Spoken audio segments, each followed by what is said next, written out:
नमस्कार दोस्तों, आप सभी का मेरे channel Nimmo A to Z vlogs में स्वागत है।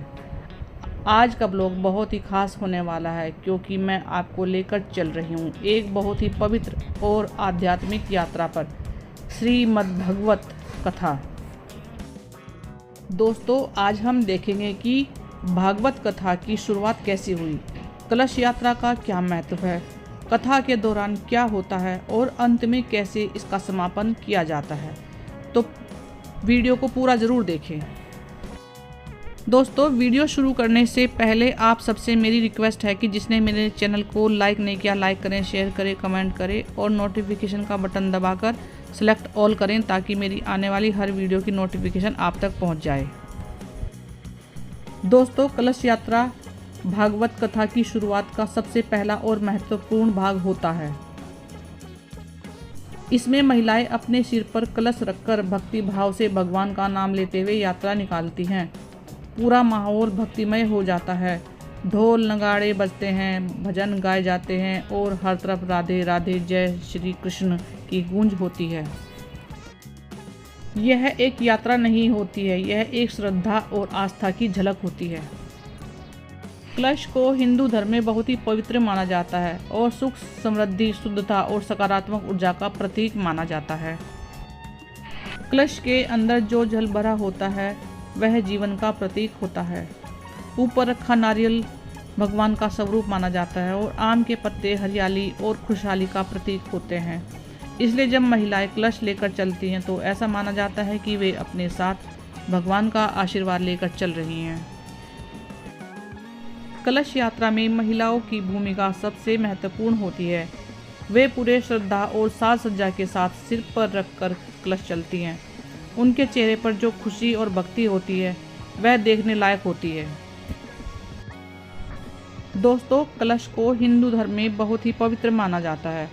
इसे भगवान का प्रतीक माना जाता है, खासकर माता लक्ष्मी और भगवान विष्णु का। कलश स्थापना का मतलब होता है अपने घर में आयोजन में शुद्धता, समृद्धि, सुख और सकारात्मक ऊर्जा को बुलाना।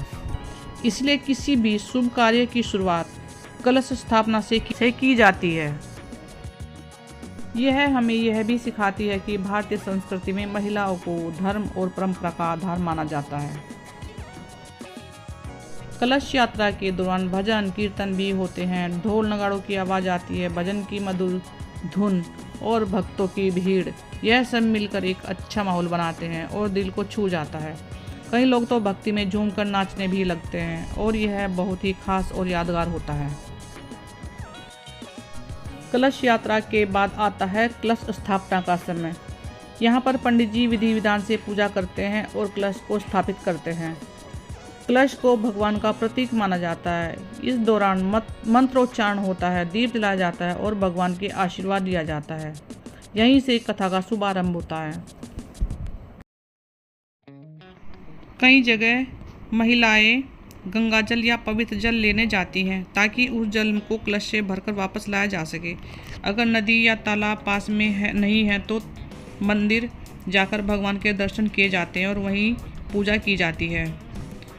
जब सभी महिलाएं मंदिर या पवित्र स्थान पर पहुंचती हैं तो वहां कुछ खास काम किए जाते हैं। भगवान के दर्शन, पूजा और आरती।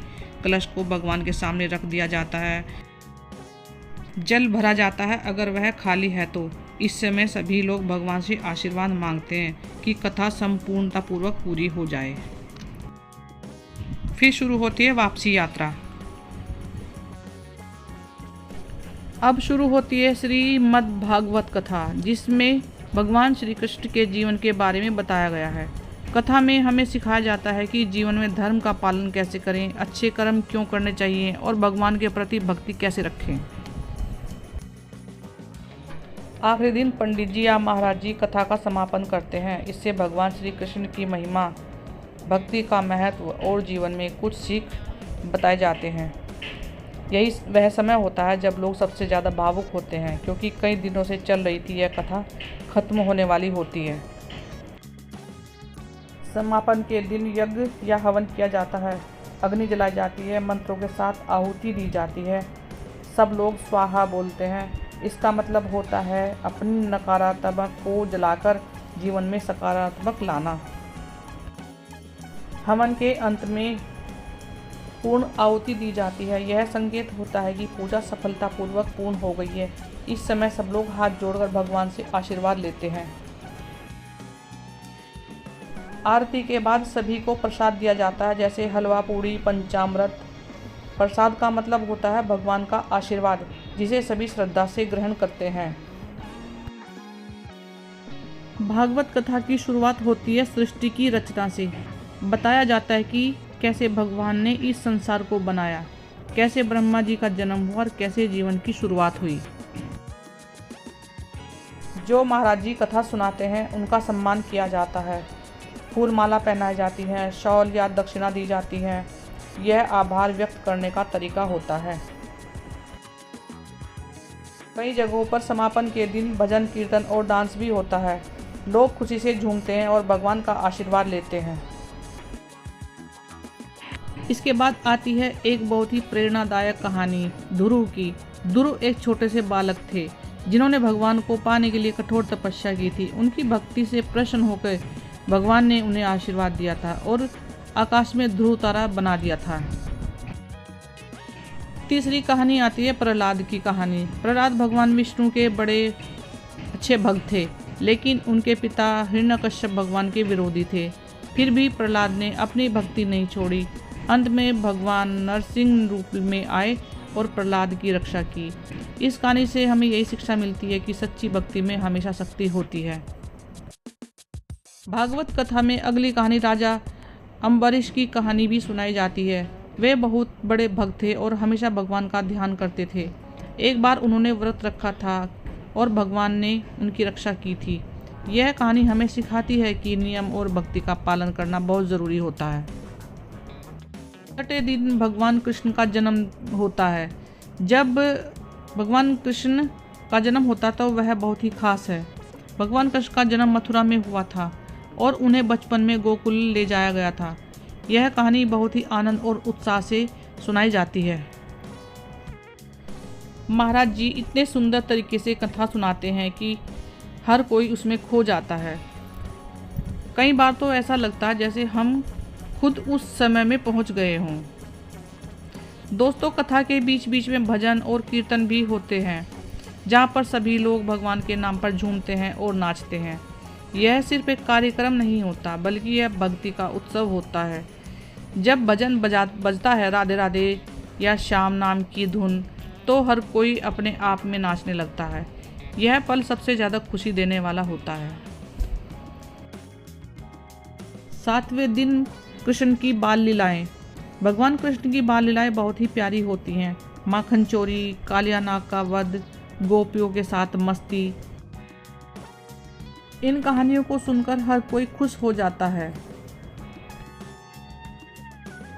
आखिर में सभी लोग भगवान को प्रणाम करते हैं और कथा का समापन होता है।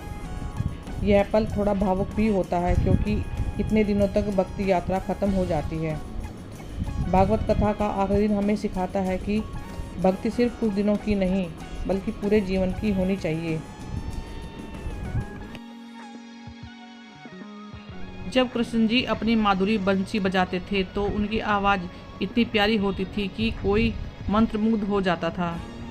गोपियाँ अपने सारे काम छोड़कर कृष्ण जी के पास दौड़ी चली आती थी। इसका मतलब यह है कि भगवान जी हमें बुलाते हैं और हमें भी पूरे दिल से उनकी ओर जाना चाहिए।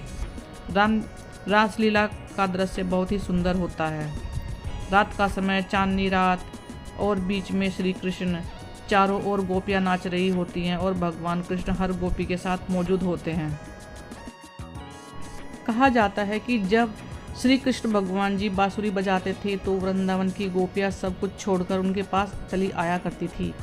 यह दिखाता है कि सच्ची भक्ति में मन पूरी तरह भगवान में लग जाता है। इसके बाद आती है रासलीला, जहाँ भगवान कृष्ण और गोपियों के बीच प्रेम और भक्ति दिखाई जाती है। यह हमें सिखाती है कि भगवान से सच्चा प्रेम कैसे किया जाता है। अंत में भगवान ने कंस का वध किया और बुराई पर अच्छाई की जीत हुई। यह हमें सिखाता है कि सत्य हमेशा जीतता है। दोस्तों, यह थी भागवत कथा की मुख्य कहानियाँ। उम्मीद है आपको यह जानकारी पसंद आई होगी। अगर वीडियो अच्छी लगी हो तो लाइक करें, शेयर करें। आखिरी दिन पंडित जी या महाराज जी कथा का समापन करते हैं। इसमें भगवान श्री कृष्ण की महिमा, भक्ति का महत्व और जीवन की सीख बताते जाते हैं। यही वह समय होता है जब लोग सबसे ज़्यादा भावुक होते हैं, क्योंकि कई दिनों से चल रही थी कथा खत्म होने वाली होती है। अग्नि जलाई जाती है, मंत्रों के साथ आहुति दी जाती है, सब लोग स्वाहा बोलते हैं। इसका मतलब यह होता है कि नकारात्मक को जलाकर जीवन में सकारात्मक लाना। हवन के अंत में पूर्ण आहुति दी जाती है। यह संकेत होता है कि पूजा सफलतापूर्वक पूरी हो गई है। इस समय सब लोग हाथ जोड़कर भगवान से आशीर्वाद लेते हैं। इसके बाद भगवान की भव्य आरती होती है। दीप जलाकर आरती की जाती है। सभी लोग मिलकर भजन गाते हैं, घंटी और शंख बजाते हैं। यह माहौल बहुत ही दिव्य और शांति देने वाला होता है। दोस्तों, मुझको कमेंट्स बॉक्स में कमेंट करके बताएं कि मेरी वीडियो आपको कैसी लगती है।